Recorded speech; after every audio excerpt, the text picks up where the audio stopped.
सज्जनों और देवियों, हमारे जीवन में मुख्य 3 स्तर हैं: समाज, धर्म, अध्यात्म। समाज में हम सीखते हैं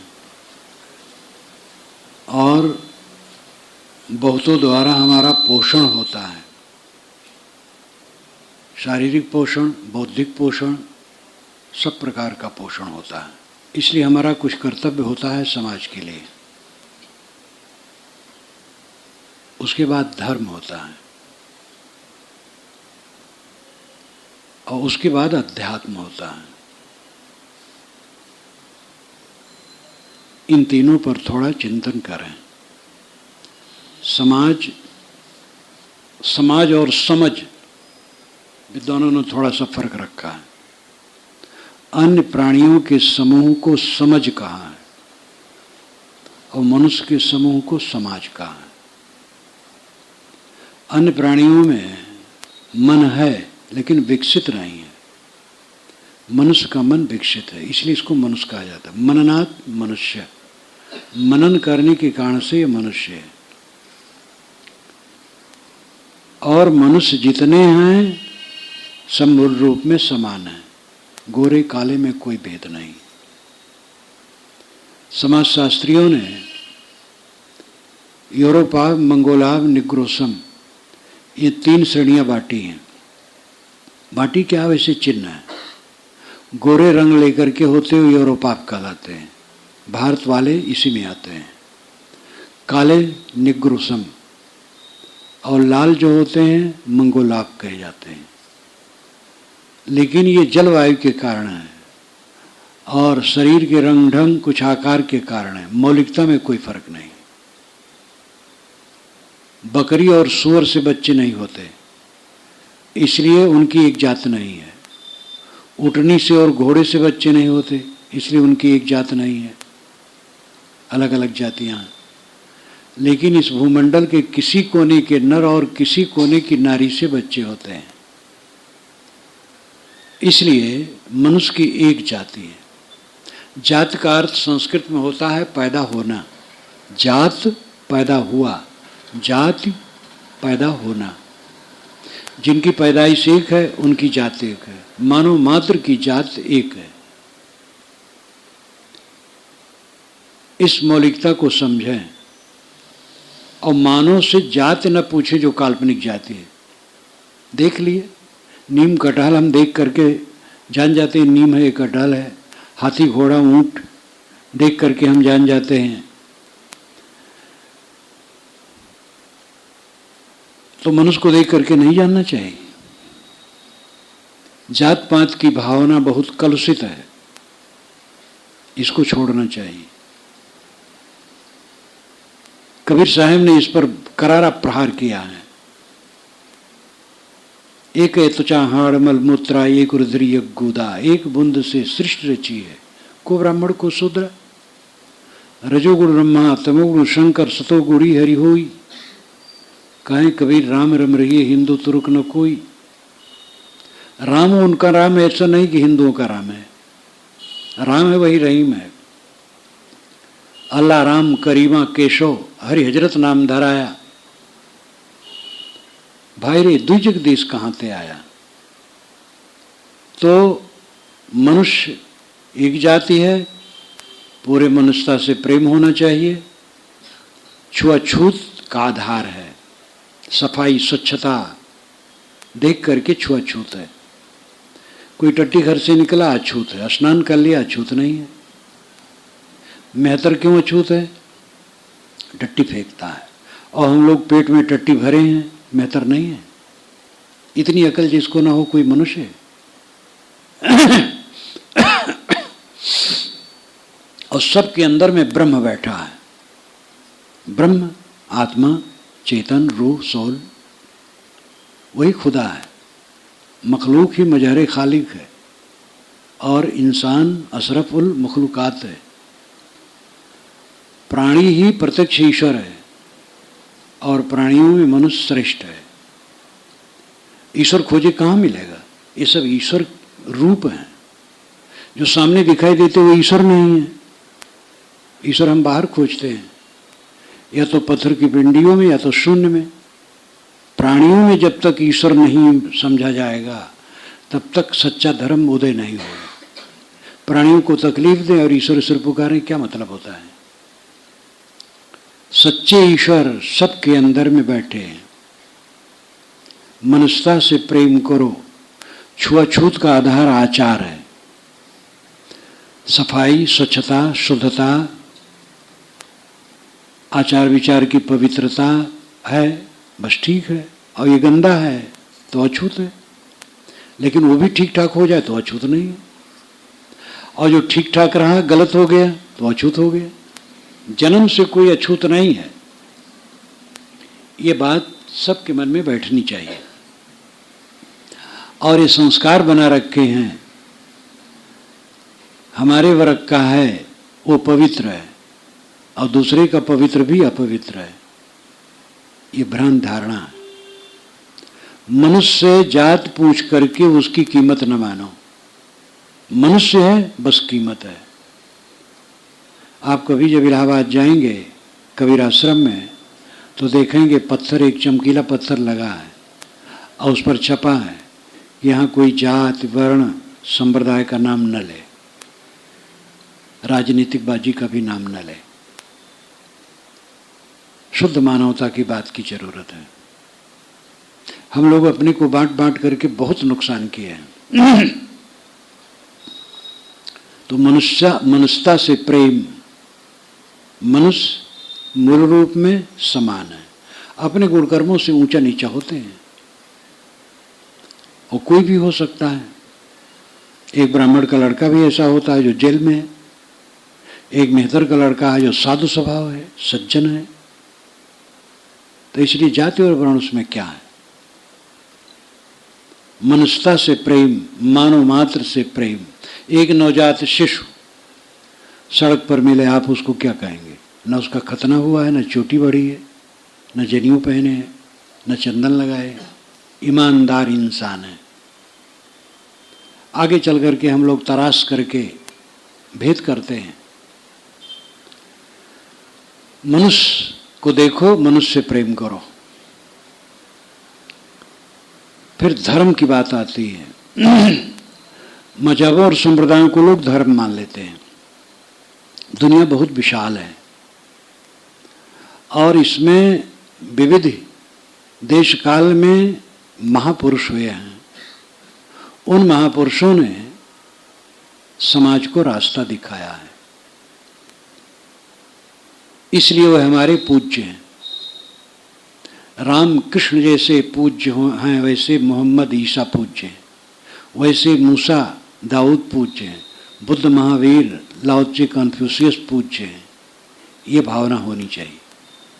वही महादेव, वही मोहम्मद साहब ने कहा आदम ब्रह्मा कहिए, तो एक ने कहा वही महादेव मोहम्मद कैसे? वो तो दोनों अलग अलग हैं। मैंने बताया भाई भावना ऐसी हो। हम मोहम्मद को मानते तो महादेव को माने, महादेव को मानते मोहम्मद को भी माने, ब्रह्मा को मानते आदम को भी माने, आदम को मानते ब्रह्मा को भी माने। एक पंडित जी ने मुझसे प्रश्न किया, जो पुराने मित्र थे, मेरे साधु मार्ग में आए उस समय 18 वर्ष हुए थे, अब तो बहुत दिन हो गए। 53 में आया हूँ साधु मार्ग में। तो बातचीत करते करते उन्होंने एकाएक पूछा, अच्छा आप कबीर पंथ में चले गए वैदिक परंपरा को छोड़ करके? क्या वैदिक परंपरा से कबीर पंथ ऊंचा है? मैंने कहा आपके अनुसार उत्तर दूं तो यही कहूँगा ऊंचा है तभी गया, लेकिन मैं अपने अनुसार कहूँ तो ये नहीं कहूँगा। पहले रामकृष्ण हमारे परम पूज्य थे, बल्कि परमात्मा भी थे, क्योंकि लोग अवतार मानते हैं उनको। मैं भी मानता था, पूजा करता था, उनका भजन करता था। राम कृष्ण विष्णु शिव ये 4 की उपासना करता था और फिर ओम की भी करता था, निर्गुण का भी। तो वेद हमारा ग्रंथ था ईश्वरी और हिंदू हमारा समाज था। कबीर को पा करके राम कृष्ण के साथ ईसा, मूसा, मोहम्मद, दाऊद, कन्फ्यूशियस, लाओ त्से, सुकरात, बुद्ध, महावीर सब मेरे हो गए। हिंदू समाज मेरा पहले था, अब पूरा मानव समाज मेरा है। भेद है ही नहीं, नाम कहाँ तक गिनाया जाए। और वेद ही नहीं, कुरान, बाइबिल, जिंदा वेस्ता सब मेरी पुस्तकें हो गई, सब मेरे शास्त्र हो गए। तब उन्होंने कहा महाराज क्षमा कीजिए, मैं नहीं समझा। मैंने कहा कबीर को पा करके मैं फैल गया, संकुचित नहीं हुआ। पहले संकुचित था, अब फैल गया। अब मेरी दृष्टि में दुनिया में कोई नास्तिक और काफिर नहीं है, पूरा संसार आस्तिक है। नैतिकता के बीच सब में है। चार चोर जब चोरी का माल बांटते तो कहते ईमानदारी से बांटना भाई, चुराना नहीं। चोरी का माल भी चुराने की बात कही जाती, चुराना नहीं। तो चोरों में भी नैतिकता के बीच है। कौन नास्तिक है, कौन काफिर है? नास्तिक काफिर तो हमने गढ़ा है, इसमें घृणा पैदा की है और कुछ नहीं हुआ।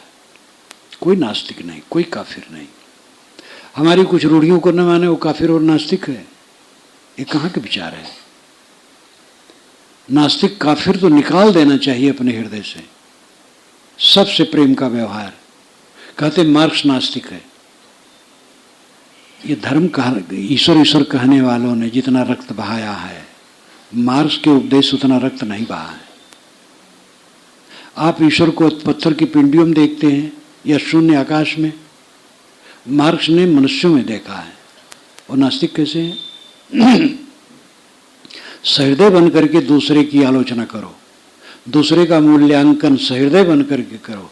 सहृदयता इंसान में घट जाती है, सहृदय नहीं होता है, उदार नहीं होता है, संकुचित हो जाता है। धर्म मजहब नहीं है। मजहब तो चलते हैं। इस्लाम 1430 वर्षों से है, ईसाईयत 2000 वर्षों से है, बुद्धत्व 2500 वर्षों से है, जैनत्व इससे पुराना है। लेकिन जैन शास्त्र ईसा के 500 वर्ष बाद बने, 32 आगम ग्रंथ अर्धमागधी में। उसके पहले कोई शास्त्र उनका नहीं था। हिंदू शब्द ये 2500 वर्षों से है, पहले नहीं था। हिंदू कौन, मेरी एक पुस्तक है, उसको आप पढ़ सकते हैं। कबीर दर्शन का एक संदर्भ है, हिंदू कौन। चारों वेदों में हिंदू शब्द नहीं है, 6 शास्त्रों में हिंदू शब्द नहीं है, समस्त वैदिक साहित्य में हिंदू शब्द नहीं है।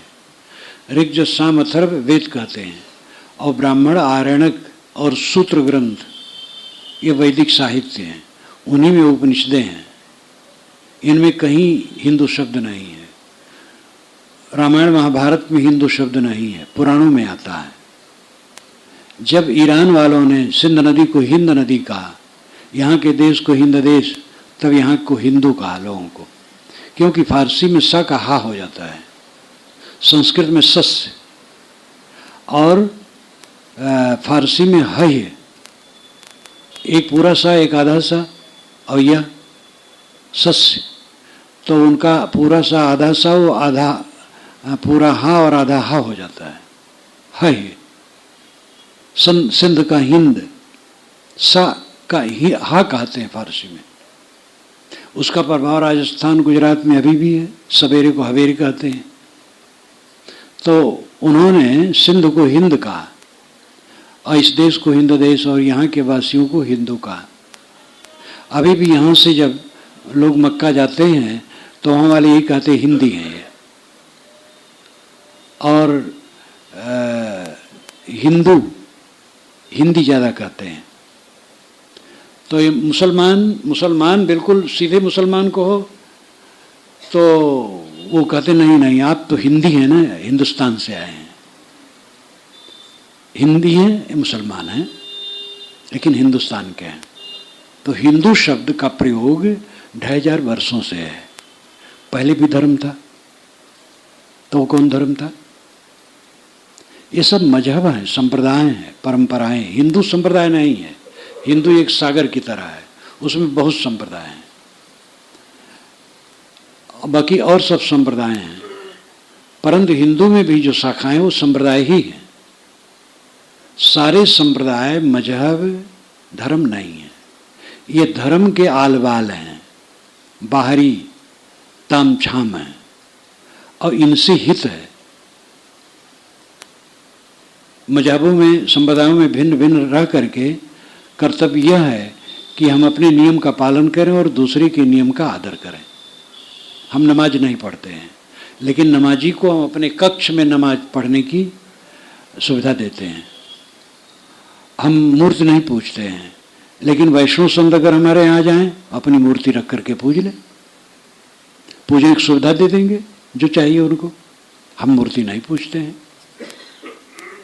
आज ही कॉलेज में गए भाषण करने, तो लोग ला करके साईं बाबा के मंदिर में खड़ा कर दिए। आजकल तो साईं बाबा बड़े भगवान बन गए हैं, क्योंकि चमत्कार खूब फैला दिया गया है। साईं बाबा एक अच्छे संत थे, फकीर थे। मुसलमान जब जाते थे तो कहते थे कि राम की याद करो, राम तुम्हारा भला करे। हिंदू जाते थे, कहते थे अल्लाह तुम्हारा भला करे। वो एक कबीर ही थे और विरक्त थे, बहुत बढ़िया संत थे। चमत्कार फैला करके उनको ईश्वर बना दिए, वहाँ ले जाकर के खड़ा कर दिए। फूल देने लगे कि आप चढ़ा दीजिए, कहें हमने कहा आप चढ़ाओ, हम तो भाई चढ़ाते नहीं। अपने आश्रम में है, कबीर साहब का केवल चित्र है, उस पर फूल माला भी कभी नहीं चाहते हैं। और कोई भी उत्सव होता है तो स्टेज पर कबीर साहब चित्र रख करके कुछ नहीं करते हैं, चित्र ही नहीं रखते, दीवार में टंगा है, बस टंगा है। तो उनसे मैंने कहा भाई आप चढ़ाओ, तो वो करते हैं, उनके लिए आदर है। हम जो करते हैं हम अपना करें और दूसरे का आदर करें। ये समाज मजहब वालों का कर्तव्य, संप्रदाय वालों का कर्तव्य, अपने संप्रदाय के नियमों का पालन और दूसरे के संप्रदाय के नियमों का आदर। लेकिन धर्म संयम और शील है। अपने पर कंट्रोल करो और दूसरे के लिए कोमल रहो।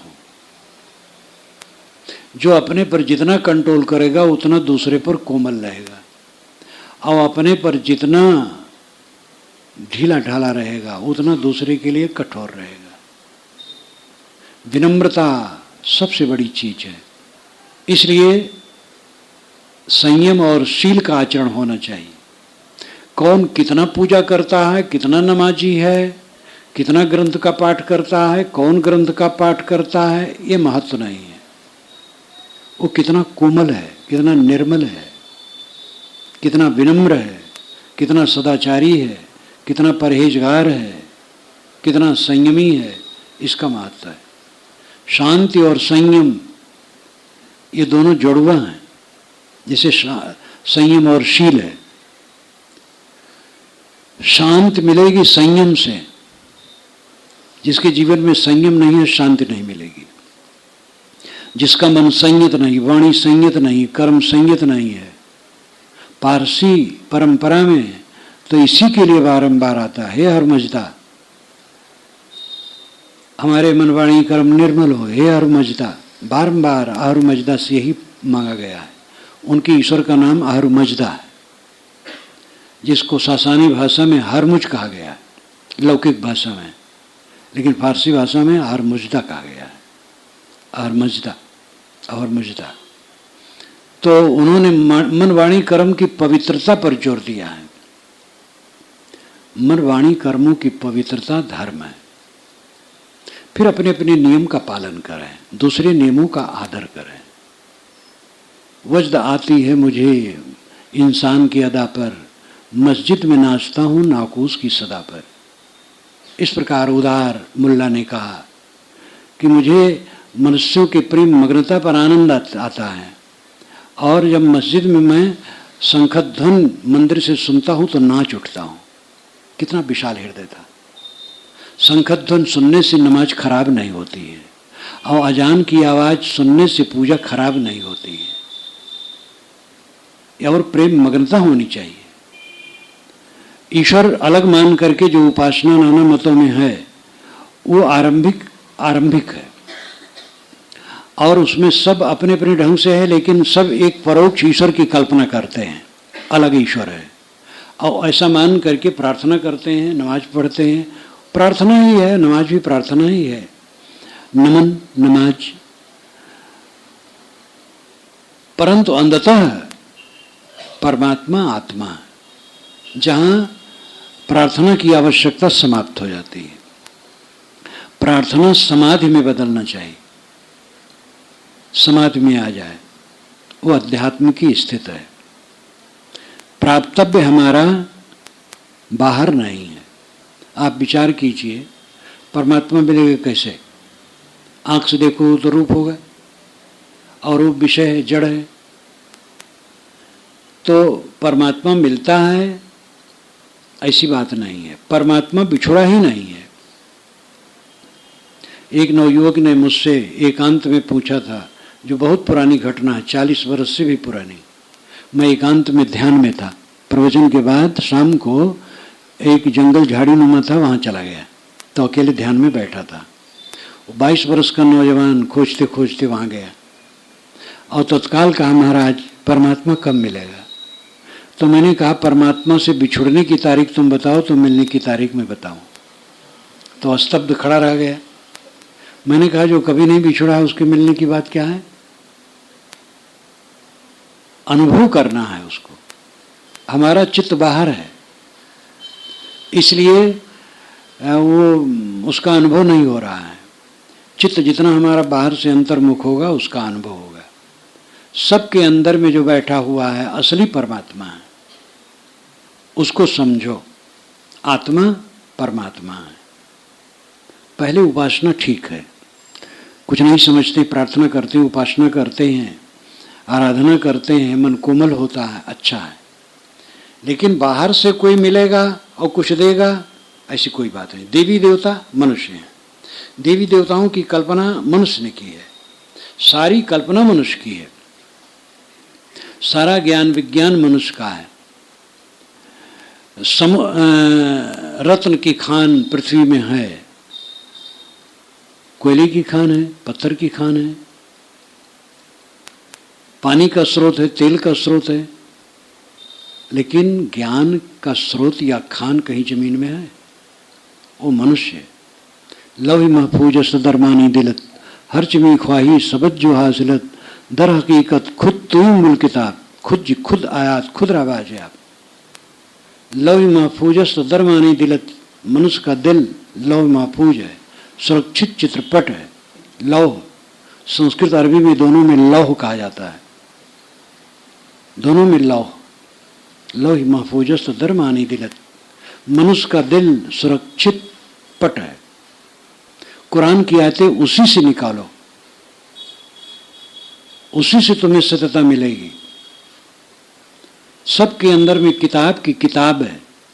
बाहर की किताब तो मनुष्य की किताब का प्रतिबिंब है, लेकिन चूंकि किताबें इसलिए बनती हैं कि सब उतने प्रबुद्ध नहीं होते हैं, है तो बीज सब में, लेकिन उतने प्रबुद्ध नहीं होते हैं। इसलिए किताबों को पढ़ करके अंदर की किताब बांचने में और सरलता होती है।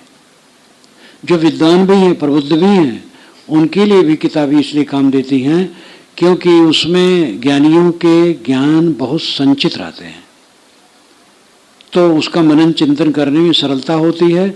और उससे हम आखिर हम क्या पढ़ते क्या हैं, पढ़ने में ही तो आता है, परहेजगारी से रहो, संयम से रहो, दया करो, शीलवान रहो, सबसे प्रेम करो, काम क्रोध लोभ मोह में न पड़ो, यही तो है बात। तो ये सारी बातें हमारे अंदर हैं और इसी को जगाने के लिए बाहर की किताबें हैं। सबसे बड़ी किताब आपका दिल है, अपने दिल को पढ़ें। तो धर्म का तत्व कहीं बाहर नहीं है। परमात्मा, ब्रह्म, ईश्वर, खुदा, गॉड, सारे शब्दों की चरितार्थता आत्म स्थित में है। जहां तक मन चलता है वहां तक मन का व्यापार है। हम किसी देवता की कल्पना करते हैं, वो मन का चरित्र है। किसी ईश्वर की कल्पना करते हो, मन का नक्शा है। जब मन शांत हो जाता तो नक्शा कहाँ जाएगा, खत्म हो जाएगा। इतने लोग यहाँ बैठे हैं, मैं कहूँ ध्यान करो तो यहाँ राम उपासक राम का, कृष्ण उपासक कृष्ण का, शिव उपासक शिव का, बुद्ध उपासक बुद्ध का, ऐसे सब अन्य अन्य उपासक अपने इष्ट का ध्यान करेंगे। जो व्यक्ति का ध्यान नहीं करना चाहता है वह ईश्वर की जैसी कल्पना किया है, जैसा नक्शा गढ़ा है वैसा ध्यान करेगा। लेकिन मैं कहूँ कि आप लोग संकल्पों का त्याग कर दें, सारे ख्यालात भूल जाएं, और सब भूल गया, कोई स्मरण नहीं रहा, तब कौन भगवान रहा? न राम रहे, न कृष्ण, न बुद्ध रहे, न कबीर, कोई नहीं रहा। न निराकार ईश्वर रहा, न साकार ईश्वर रहा। मन से आप साकार, निराकार, अवतार इत्यादि की देवी देवता की कल्पना करते हैं। जहाँ मन लीन हो गया, सब देवता लीन, सब ईश्वर लीन, तो वहाँ शेष बचा। शेष संस्कृत में शेष, अरबी में बका, फना और बका। फना हो गया बस बका हो गया। हमारे जीवन में दो है, एक दो मैं है, एक सच में, एक झूठ में। सच में देह, झूठ में देह है और इसका नाम रूप है, और सच में चेतना है, आत्मा है। मैं आत्मा हूँ, देह नहीं हूँ, नाम रूप नहीं हूँ। जब इसका फना हो जाता है तब आत्मा बका रह जाता है। फना होने का मतलब है अस्वीकार देना, देह को अस्वीकार देना, नाम रूप को अस्वीकार देना। ऐसा विवेक जगाना, ऐसी विवेक धारा चित्त में बहे कि मैं देह नहीं हूँ, नाम रूप नहीं हूँ। और देह और नाम रूप जब चित्त से खारिज हो गया तो शुद्ध चेतन मात्र रह गया। वो कोई जाति वर्ण का नहीं है, कोई मजहब का नहीं है, वो बका है। उसी को संस्कृत में शेष कहते हैं। क्षीर सागर में विष्णु भगवान सर्प सैया पर सोए हैं, ये पुराणों की कथा है। क्षीर सागर कहीं नहीं है। दूध का समुद्र होता तो दूध का इतना सप्लाई होता और इतना सस्ता दूध बिकता, क्या पूछना। कहीं क्षीर सागर नहीं है। निर्मल मन क्षीर सागर है, और संकल्पों का त्याग कर देना, शेष में स्थित होना है, शेष भगवान पर। शेष नाम बचा हुआ बका। जब संकल्प शांत हो गए तो आत्मा मात्र रह गया। आत्मा शेष है, बचा हुआ है, बका। और इस स्थिति में जो रहे वो विष्णु है। विष्णु कहते हैं जो प्रविष्ट हो। विष धातु से विष्णु शब्द बनता है। विष कहते हैं प्रवेश को, प्रवेश करने को। सबके अंदर में जो प्रविष्ट है आत्मा, वो विष्णु है। शंख चक्र गदा पद्मधारी जो विष्णु की कल्पना, वो कल्पना है, केवल कल्पना है। चार हाथ वाला कोई नहीं हुआ है। असली विष्णु है जो घट घट में बैठा है।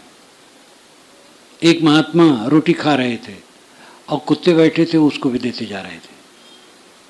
तो कुछ नौजवान आए करके हंसने लगे। तो उन्होंने कहा विष्णु परिस्थितो विष्णु, विष्णु खादत विष्णुवे, कथम हंसते विष्णु, सर्वम विष्णुएम जगत।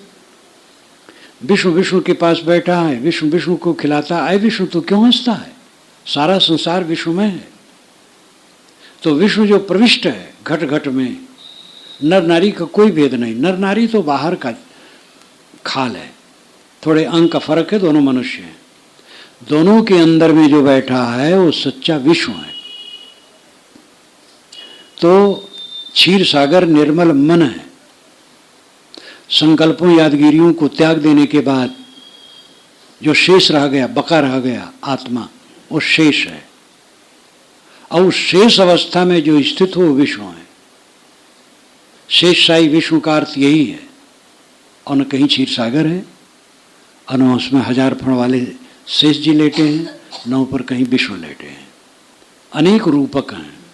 पुराने ग्रंथों में रूपक बहुत चलते थे, और उसका अर्थ न जाने। जैसे हनुमान जी को बानर कहते हैं, बानर नहीं थे, बानर गोत्री थे। टॉटेम पूरी दुनिया में टॉटेम का प्रचलन था। टॉटेम यानी गढ़ चिन्ह। जामुंत भालू का चिन्ह जामुंत के परिवार के लोग भालू का चिन्ह रखते थे, इसलिए उनको रीछ कहते हैं। हनुमान को बानर। हनुमान राम से आकर के बातचीत किए हैं किष्किंधा में के वन में, और जब राम से बात किए हैं और हट गए हैं तो राम ने लक्ष्मण से, वाल्मीकि रामायण की बात मैं कहता हूँ, मेरी पुस्तक है रामायण रहस्य, उसको आप पढ़िए। वाल्मीकि रामायण, अध्यात्म रामायण, मानस तीनों का तुलनात्मक अध्ययन है। और भारत और विदेश में जितनी रामायण बनी है सब का लेखा जोखा है। बड़ी पुस्तक है, करीब 700 पृष्ठों की होगी। और रामायण रहस्य में मैंने ये सब बताया है। हनुमान जी वानर नहीं थे, तो राम ने लक्ष्मण से कहा, लक्ष्मण जो चारों वेदों का ज्ञाता नहीं होगा, हनुमान जैसा भाषण नहीं कर सकता है। हनुमान ने जो भाषण किया है, व्याकरण की थोड़ी भी त्रुटि नहीं आई है। हनुमान निश्चित है आदिवासी परिवार के थे और वे वानर का चिन्ह रखते थे। और आर्यों का वहाँ प्रचार हो गया था, संस्कृत विद्यालय में उन्होंने संस्कृत पढ़ा होगा। मनुष्य से बात वानर कैसे कर सकता है? ये थोड़ा अक्ल से काम कर लेना चाहिए।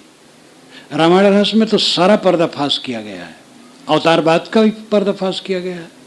अवतारवाद भी काल्पनिक है। तो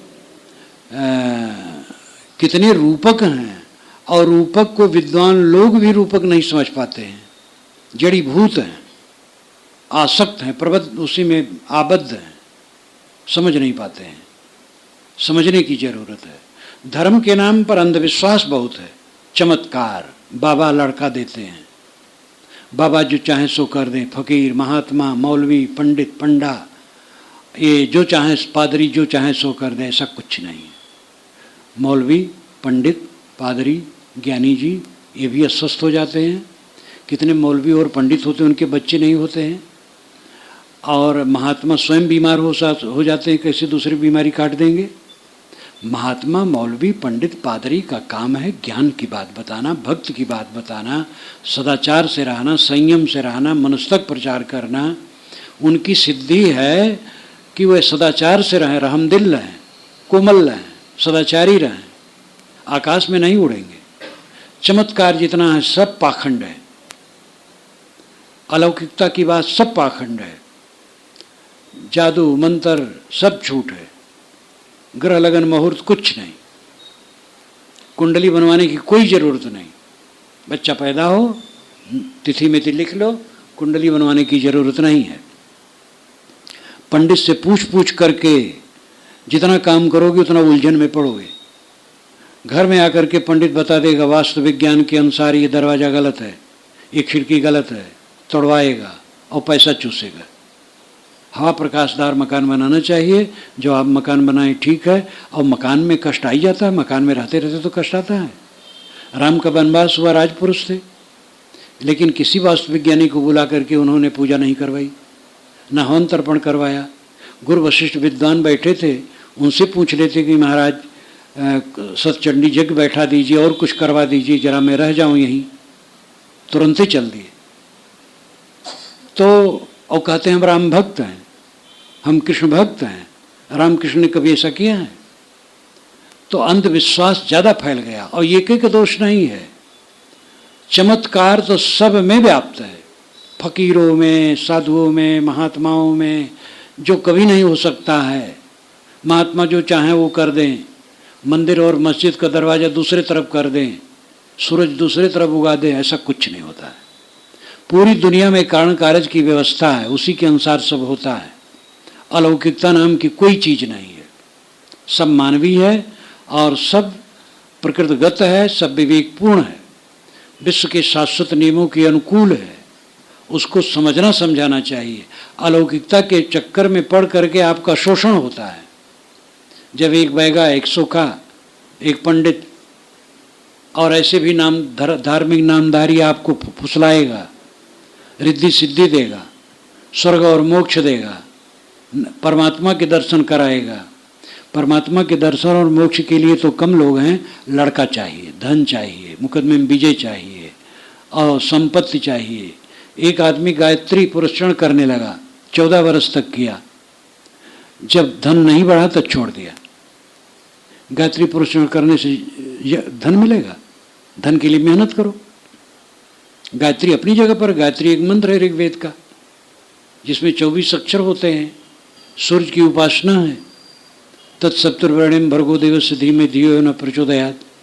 जब ये वर्ण व्यवस्था के अनुसार द्विजातियों की दीक्षा में नियुक्त हुआ तो ओम भूर्भुवः मिलाया गया। तो गायत्री एक मंत्र है और गायत्री जपने से धन नहीं मिलेगा, लड़का नहीं मिलेगा। लेकिन हल्ला धर्म के नाम पर सभी मजहबों की लीला, खाली हिंदू नहीं, सभी मजहबों में चमत्कार की वृद्धि है, सदाचार का कम। ये काम करो पाप कट जाएगा, कभी नहीं पाप कटेगा। पाप छोड़ो तब पाप कटेगा। चाहे मक्का जाओ, चाहे मदीना जाओ, चाहे काशी जाओ, चाहे करबला जाओ, सदाचार से रहो। पाप करना छोड़ दो तब पाप कटेगा। और कहीं जाने से पाप नहीं कटेगा, जाना चाहिए। जहाँ जिनको जाना है तीर्थ व्रत करें, कोई बुरा नहीं है। देश कोश का ज्ञान होता है, निर्भयता आती है। जब हम दूर जाते हैं तो हम समझते हैं वहाँ लोग हमें परेशान करेंगे, लेकिन वहाँ जाते तो प्रेम करते हैं, तो निर्भयता आती है। इसलिए तीर्थ के नाम पर जाना ना बुरा नहीं है, लेकिन कोई तीर्थ आपका पाप नहीं काट पाएगा, कोई देवता आपका पाप नहीं काट पाएगा। सारा तीर्थ आपने बनाया, सारा देवता आपने बनाया है। आप सबसे श्रेष्ठ हैं, लेकिन अपने को तुच्छ मान बैठे हैं। मनुष्य से बड़ा ज्ञान विज्ञान कहाँ है देने वाला? जहाँ जाओ मनुष्य, मनुष्य ईश्वर कहता है, मनुष्य देवता कहता है, और मनुष्य अपने को तुच्छ मानता है। इससे बड़ी नास्तिकता क्या होगी? सबसे बड़ी नास्तिकता तो यह है कि मनुष्य को नीचा कहना। मनुष्य सर्वोच्च है, महान है। मानुष तेरा गुण बड़ा, साहब ने कहा, अय मनुष्य तेरे सद्गुण बड़े हैं, तो अपनी मानवता को देख। परमात्मा मोक्ष कल्याण बाहर नहीं है, स्वर्ग प्रेम है, अनासक्ति मोक्ष है। स्वर्ग की कल्पना नाना मतों में है, वो दिल बहलाने के लिए है। और कहीं स्वर्ग बाहर नहीं है, कहीं नरक बाहर नहीं है। मन का मलिन होना नरक है, मन की पवित्रता स्वर्ग है। अनासक्ति मोक्ष है, और इसी जीवन में वो घटती है। इसी जीवन में चरितार्थ करने की आवश्यकता है। जीत न तरे को मुए का तरी हो, जो जीते जीते मुक्त नहीं हुआ, मरने पर क्या मुक्त होगा? जीते पर जन्नत होना चाहिए, जीने पर स्वर्ग, जीते पर मोक्ष। स्वर्गा स्वर्ग, अपने में गमन, स्व खुद का गमन, अपने में लौट आना स्वर्ग है। मोक्ष मोह का क्षय है, मोह कट गया, विश्राम। मिलना कुछ नहीं है, समझ लो। न परमात्मा का मिलना है, न भोग का मिलना है, न मोक्ष का मिलना है। भोग तो मिल रहा है और दुख दे रहा है। जीवन निर्वाह के लिए खाना पीना पड़ता है, बाकी भोग में जितना पड़ोगे रोग में पड़ोगे। मोक्ष बाहर से मिलेगा तो छूट जाएगा, परमात्मा बाहर से मिलेगा तो छूट जाएगा। मिली हुई वस्तु छूटती है, पक्की बात है। परमात्मा और मोक्ष और स्वर्ग मिलता नहीं। ये तीनों की चरितार्थता अपने आत्मा में ही होती है। निर्मल मन स्वर्ग है, अनासक्त निर्मोह मन मोक्ष है, आत्मा परमात्मा है। परमात्मा खोजने में भटको मत। परमात्मा के दर्शन कराने वाले आजकल बहुत घूमते हैं। इलाहाबाद में एक पार्क में दिल्ली से लोग आए और कहे परमात्मा का प्रत्यक्ष दर्शन कराया जाता है। ये सब धांधलेबाजी है, ऐसी धांधलेबाजी से बचो। तो इस प्रकार मनुष्यता से प्रेम और संयम और शील पर जोर, वही धर्म का तत्व है। और अपने जीवन को पवित्र करके आत्मानुरागी बनो। मन को एकाग्र करो, मन को संयमित करो, मन का पीड़ा मिटे। पीड़ा रहित मन असली जीवन है। पीड़ा रहित मन, मन में उद्वेग, ईर्षा, द्वेष, घृणा, लोभ, क्रोध, काम, मद, मत्सर, ये सारे नरक के कीड़े हैं। और मन में ये विकार आया तो नरक है, प्रत्यक्ष नरक है। हम देखें हमारे मन में कब कब नरक आता है। सफ़ेद कपड़ा तो पहने हैं और सफ़ेद चद्दर पर बैठे हैं, लेकिन मन कब नरक में पहुंच गया, ये ध्यान दे। जो अपने को देखता है वही अपने को सुधार सकता है। मिटा दे अपनी हस्ती को अगर कुछ मर्तबा चाहे, कि दाना खाक में मिलकर गुले गुलजार होता है। अपनी हस्ती को मिटा दो, तब मर्तबा आपकी इज्जत है, आपकी स्थिति है। अपनी हस्ती मिटा करके अपने को मिलता, अपने को पाया जाता है। वही बात है, परमात्मा को पाया जाता है। जब नकली हस्ती मिट गई तो असली हस्ती रह गई। शरीर का नाम रूप का मोह मिट गया तो आत्म अस्तित्व के बोध में साधक आनंदमय हो गया। यही क्षीर सागर में निवास करना है। इसलिए परमात्मा और मोक्ष को खोजने की आवश्यकता नहीं, उसके लिए सुसंग चाहिए, अच्छी संगत, ऐसे बोधवान संत सज्जन की संगत जिससे कि उनसे हमें प्रेरणा मिल सके। इंग्लिश हमें सीखना है तो हिंदू है कि मुसलमान, इससे क्या मतलब है? ब्राह्मण है कि शूद्र? जो इंग्लिश पढ़ाओ वो हमें पढ़ाएगा। इसी प्रकार जो आत्मज्ञान में रत है, संयमित है, शीलवान है, जिसका जीवन पवित्र है, आत्मज्ञान में रमने वाला है, वो कोई भी हो, ब्राह्मण, शूद्र, हिंदू, मुसलमान, ईसाई, यहूदी, बौद्ध, जैन, इसे कुछ मतलब नहीं है, वही हमारा गुरुपीर है। कबीर पोंगरा अल्लाह राम का सो गुरुपीर हमारा, जेते औरत मर्द उपाने सो सब रूप तुम्हारा। कबीर साहब कहते हैं जितने औरत मर्द हैं सब तुम्हारे रूप हैं। कबीर पोंगरा अल्लाह राम का सो गुरुपीर हमारा। साहब कहते अल्लाह राम का जो पोंगरा हमारा गुरुपीर है। अल्लाह स्वामी परंपरा का ईश्वर है, राम आर्य परंपरा का ईश्वर मान लो। वैसे आर्य शब्द राम से नहीं जुड़ा है, राम आधुनिक है। राम नाम जप अभी 1000 वर्षों से है। वाल्मीकि रामायण में राम नाम जप नहीं है। राम शब्द वेद में है लेकिन राम नाम के राजा हैं। मार्गवे राम इतरे ब्राह्मण में एक विद्वान है, ब्राह्मण है। राम नाम का शब्द होता था और व्यक्ति होते थे। राम नाम जप 1000 वर्षों से, वाल्मीकि रामायण में भी राम नाम जप नहीं है। लेकिन आज प्रचलित ऐसा है कि मानो हिंदू समाज का राम और स्वामी परंपरा का अल्लाह। साम हेम एपेत 3 हजरत नूह के पुत्र थे, उसमें साम बड़े थे। उन्हीं का वंशज यहूदी, ईसाई, इस्लामी है, इसलिए इन सबको स्वामी कहा जाता है। तो स्वामी परंपरा का हम अल्लाह मान लें, हिंदू परंपरा का राम मान लें। तो साहब कहते हैं कि जेते औरत मर्द उपाने सो सब रूप तुम्हारा। कबीर पोंगरा अल्लाह राम का, अल्लाह राम का जो पोंगरा, पोंगरा नाम बच्चा, नूर। तो अल्लाह का नूर ईसा, मूसा, मोहम्मद, दाऊद, और राम का नूर राम, कृष्ण, विष्णु, शिव इत्यादि। साहब कहते सो गुरुपीर हमारा, हमारा गुरुपीर है। कभी साहब पैगंबरवाद, अवतारवाद नहीं मानते हैं। वो ये नहीं मानते कहीं से कोई आता है ईश्वर के यहाँ से, ये नहीं मानता कि ईश्वर देह धर करके आता है, दोनों नहीं मानते। वो कहते सब मनुष्य हैं, दुनिया महापुरुष सब मनुष्य हैं। लेकिन वो यहाँ पर ये नहीं कहते हैं, सकारात्मक ढंग से कहते हैं सो गुरुपीर हमारा, ये हमारे गुरुपीर हैं। गुरुपीर कह देने के बाद पूरा आदर हो गया। विष्णु गुरु हैं, पीर हैं, तो हजरत मोहम्मद भी पीर हैं, वो भी हमारे गुरु हैं। सो गुरुपीर हमारा। दुनिया में कबीर ने ये पहली बार ऐसी कही बात, सो गुरुपीर हमारा। और ये प्रभाव उनके जमाने में रहा और आज भी जदा कदा है जो उनकी बात को समझते हैं। कबीर सबको मिलाते हैं। कबीर की सारी बातें व्यापक हैं। जाति उनका व्यापक, मनुष्यता, धर्म उनका व्यापक, संयमशील, और परमात्मा उनका व्यापक, सब घट में बैठा हुआ आत्मा। हमें इन सब बातों पर ध्यान देना चाहिए और अपने जीवन को पवित्र बनाना चाहिए। ऐसा निर्मल बनाओ जिसमें कालुष्य न रहे। कालुष्य के नाते, मलिनता के नाते मन में पीड़ा है, उद्वेग, उलझन, द्वेष, ईर्षा, क्रोध, जलन। कौन धर्म है ये? एक मुसलमान के मोहल्ले में हिंदू जाए रात में तो घबरा जाए, और एक हिंदू के मोहल्ले में मुसलमान जाए रात में तो घबरा जाए कि भैया हिंदू हैं। कौन धर्म रहा?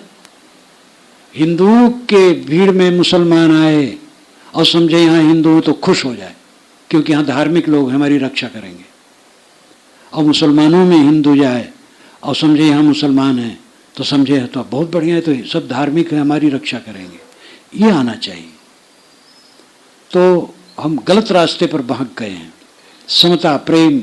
कबीर साहब की वाणियों को उद्धरण में नहीं ज़्यादा दे पाया क्योंकि समय थोड़ा था, उसका उद्धरण देने से और समय लगता।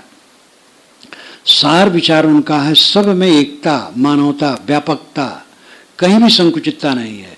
जहाँ हम अवतार माने तो अवतार न मानने वाले को नास्तिक कहेंगे, जहाँ हम पैगर माने उनको न मानने वाले को हम काफिर कहेंगे। और यही बात सब कह रहे हैं। और एक में भिन्न भिन्न शाखाएं, वो शाखा एक दूसरे को नास्तिक और काफिर कह रही हैं। ये सब संकुचितता। कबीर साहब के कोष में काफिर नास्तिक कोई है ही नहीं, सब गुरुपीर हमारे हैं। इन बातों पर ध्यान दें, आचरण करें। मैं अपनी वाणी को विराम देता हूँ।